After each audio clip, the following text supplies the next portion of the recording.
Hello friend, popular TV serial गुम है किसी के प्यार में के आगे आने वाले एपिसोड में अब आप देखेंगे कि शादी से पहले जूही ने छोड़ा चौहान निवास, तो वहीं जाने से पहले जूही ने अपने पीछे छोड़ी बहुत बड़ी सच्चाई भी। जी हाँ दोस्तों, अब शो के अपकमिंग ट्रैक में आप देखेंगे कि जहां धीरे धीरे करके नील और जूही के शादी का दिन नजदीक आते जा रहा है और शादी से पहले की सारी रस्में भी शुरू हो गई हैं, तो वहीं दोनों परिवार में हल्दी का फंक्शन चल रहा होता है। लेकिन फंक्शन के बाद जूही अचानक से गायब हो जाएगी, जहां किसी का भी ध्यान इस बात पर नहीं जाता है। लेकिन कुछ देर बाद जब जूही कहीं नहीं दिखाई दे रही होती, तब हर कोई जूही के लिए परेशान और हैरान हो जाता है।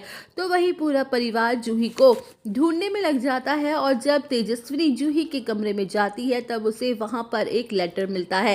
वेल, शो के अपकमिंग ट्रैक में आप देखेंगे कि जहां तेजस्विनी भागते हुए बाहर आती है और सभी को जूही का लास्ट लेटर दिखाती है, तो वहीं हर किसी के तो होश उड़ जाते हैं और तेजस्विनी उसका लेटर पढ़ने लग जाती है, जहां जूही ने अपने लास्ट लेटर में लिखा हुआ होता है कि मैं नील से शादी नहीं कर सकती, इसलिए मैं ये घर छोड़ के जा रही हूँ, क्योंकि मैं जानती हूँ मेरे इस फैसले में कोई मेरा साथ नहीं देगा। नील ये शादी अपने घर वालों के दबाव में आके कर रहे हैं। वो तेजस्विनी से प्यार करते हैं और उनसे ही शादी करना चाहते हैं। अगर ज़बरदस्ती हमारी शादी हो भी गई तो वो हम दोनों के इस रिश्ते में खुश नहीं रह पाएंगे, इसलिए मैं चाहती हूँ कि नील को उनकी खुशी मिल जाए और तेजस्विनी से उनकी शादी हो जाए। इससे हमारा परिवार की बदनामी भी नहीं होगी। वेल, शो के अपकमिंग ट्रैक में आप देखेंगे कि जहां सतीश से ये सब सुन के गुस्से से पागल हो जाता है और सारा इल्ज़ाम तेजस्विनी पे डाल देता है और कहता है कि इस लड़की ने मेरी सीधी सादी लड़की को भड़काया है और इसी ने इस साजिश को रचा है। तो वहीं तेजस्विनी पूरी तरह से शॉक्ड हो जाती है और कहती है कि मैं इस बारे में कुछ भी नहीं जानती थी और ना ही मेरा नील से शादी करने का कोई इरादा है या था।